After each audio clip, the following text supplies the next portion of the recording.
9 साल हानिया अहमद ऑस्ट्रेलिया से छुट्टियां गुजारने पाकिस्तान आई थी, लेकिन चंद ही लम्हों में उसके ख्वाब हमेशा के लिए ख़त्म हो गए।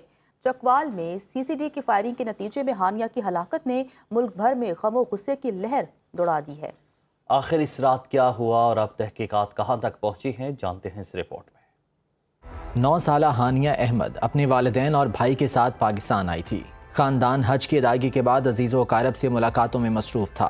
रात गए वापसी की तैयारी की जा रही थी कि अचानक सूरत हाल बदल गई।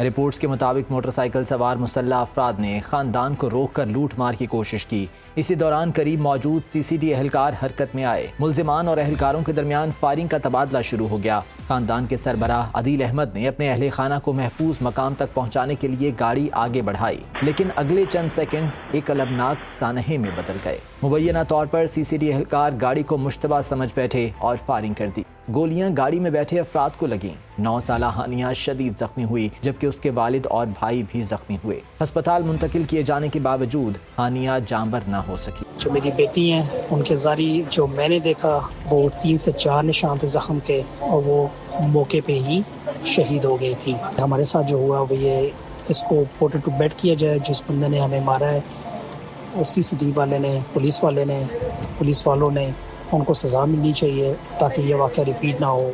वाक़े के बाद सोशल मीडिया पर शदीद रद्द-ए-अमल सामने आया। सियासी और समाजी हलकों ने शफाफ तहकीकात और जिम्मेदारों के तयन का मुतालबा किया। सीसीडी के सरबराह सुहेल जफर चट्ठा और पुलिस हुकाम ने वाक़े को अफसोसनाक करार दिया। उनका कहना है कि तहकीकात मुकम्मल शफाफियत के साथ की जा रही हैं और अगर किसी एहलकार की गफलत साबित हुई तो कानून के मुताबिक कार्रवाई होगी।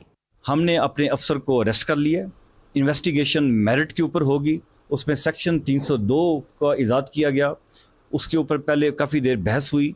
बहस के बाद ये डिसीजन हुआ कि 302 की सेक्शन को हम उसमें इजाद करेंगे और आगे कोर्ट उस पर अपनी जजमेंट देगी कि कोर्ट उसमें क्या समझते हैं कि वो 302 बनता है या कौन सी सेक्शन ऑफ लॉ बनती है। वाक़े के फ़ौरन बाद मुतालिका एहलकारों को हिरासत में लिया गया। असलहा फॉरेंसिक जांच के लिए कब्जे में ले लिया गया। तहकीकात के लिए खुसूसी टीमें भी तश्कील दी गईं, लेकिन हानिया के खानदान के लिए ये इक़दामात उनकी बेटी को वापस नहीं ला सकते। एक ऐसी बच्ची जो छुट्टियां गुजारने पाकिस्तान आई थी, अब सिर्फ यादों में बाकी रह गई है। अब सवाल सिर्फ ये नहीं कि फायरिंग किसने की, सवाल ये भी है कि जराइम पेशा अनासिर के खिलाफ कार्रवाई के दौरान आम शहरियों का तहफ़्फ़ुज़ कैसे यकीनी बनाया जाए और क्या हानिया की मौत के जिम्मेदारों को इंसाफ के कटहरे में लाया जा सकेगा। हानिया की मौत ने कई सवालात छोड़ दिए हैं। तहकीकात जारी हैं और पूरा मुल्क इस बात का मुंतज़िर है कि इस सानहे की असल जिम्मेदारी किस पर आयद होती है और मुतासिरा खानदान को इंसाफ कब मिलता है।